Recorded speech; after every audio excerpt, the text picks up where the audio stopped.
तर हे प्रत्येक कप्याला एक एक कुटे अशा प्रकारे टाकतो. हे सकाळचे 10 वाजण्याची वेळ आहे. तर हा शेळ्यांचा असा कप्पा, तिकडच्या शेळ्यांचा हे कप्पा. तिकडे कोंबडे बसले अंड्याला. हे कॅरेट झालं. आता हे इथे एवढी कॅरेट भरून ठेवलेली आहे. ओके,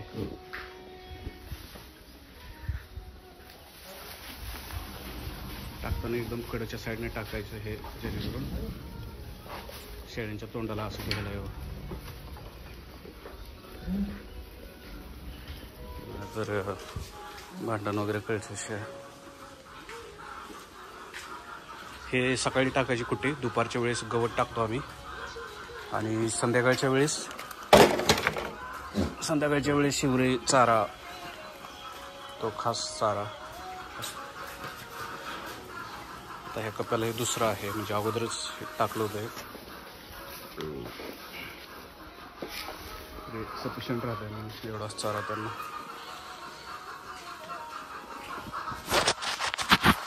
कॅमेरा जरा क्लीन केला, थोडीशी घाण बसली होती त्याच्यावर.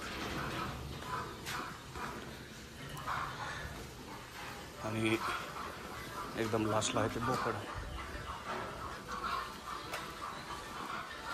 प्रत्येक कप्याला 2-2 टाकायचे ना. लय दाबून भरल्यामुळे ही झाली.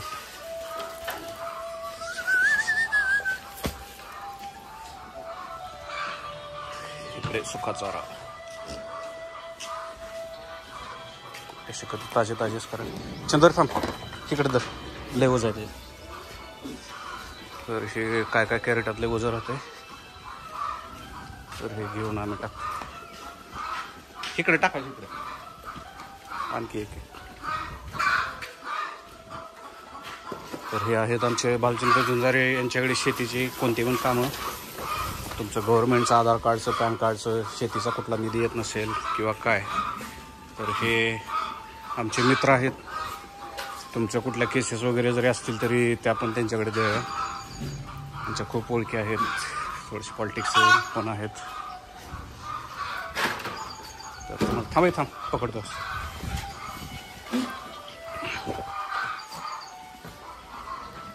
हे परत इकडच्या कप्प्याला घेऊन चाललोय. तिकडे चल टाकू, 2-2 टाकायचे रे, सगळं भरलं पाहिजे.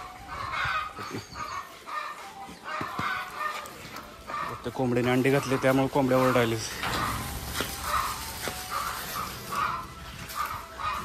इकडे हे बोकड, ह्याला पण हे टाकलंय.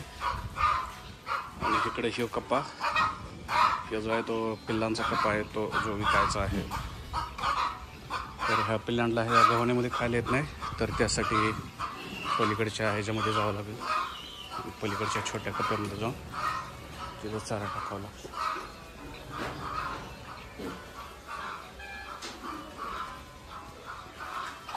हे कधी शेवटच्याला ना, त्याला थोडंस.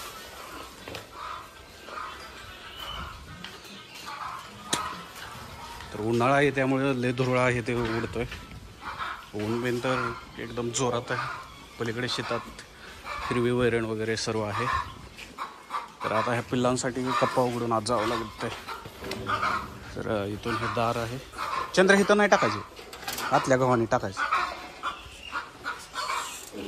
इथून अशी एंट्री, आणि इथून इकडं,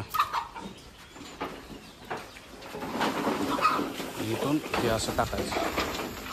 हे जे आहे छोट्या पिल्लांसाठीचं गव्हाण आहे. एवढी छोटी पिल्लं आहेत. हेच परत विक्रीला येतात. नाही झालं ना, म्हणजे तसं एकच पल्ले आणखी असतं तर टाकावं लागतं. लॉक सिस्टीम तेवढे एकदम जोरात करावी लागते. पण लय फुल भरून टाकलेला आहे.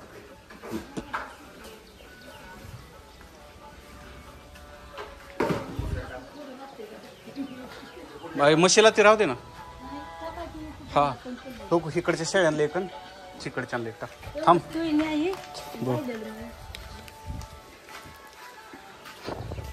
आमचे मित्रासमान मित्र चंदर साहेब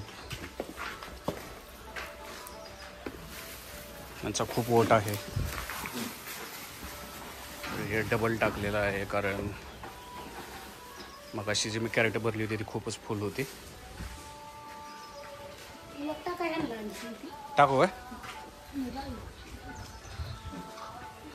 तर आता हे एक राहिले, हे एक टाकायचं.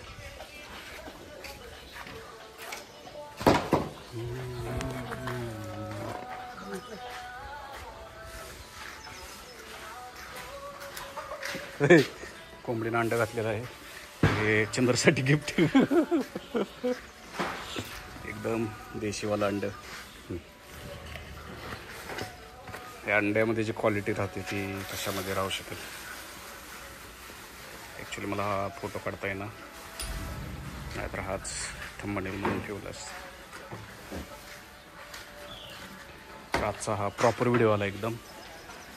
ह्याच्यामध्ये काय मी दिसलो नाही. ओके. तर शेतकरी मित्र, कसं वाटलं तुम्हाला शेळीपालन, शेड वगैरे, शेळ्या वगैरे याच्याबद्दल कमेंट करून सांगा. आणि लास्टला थोडंसं मी रेडिओचं हे दाखवतो की आमच्याकडे सध्या सोलापूर केंद्र आणि उस्मानाबाद केंद्र लागतं. तर हे आहे उस्मानाबाद केंद्र, विविध भारती चॅनल आणि गाणी बघा.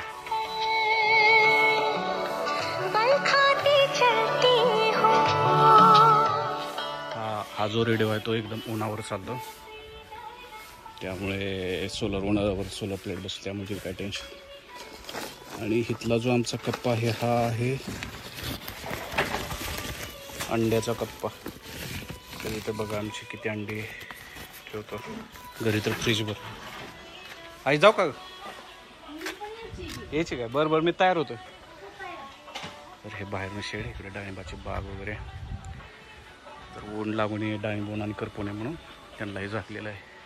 तर त्याच्या रिलेटेड पण मी माझ्या ग्रुपवर खूप व्हिडिओ टाकलेत. तर तुम्ही चॅनलला बघा, लाईक करा, सबस्क्राईब करा आणि शेअर करा, तेवढंच भारी वाटते. तर हे छोट्या म्हशीचे पिल्ले वगैरे आहेत. तर चला, आज मला दुसरीकडे बाहेर जायचं आहे, तर मी परत व्हिडिओ बनवतो. Thank you, bye bye.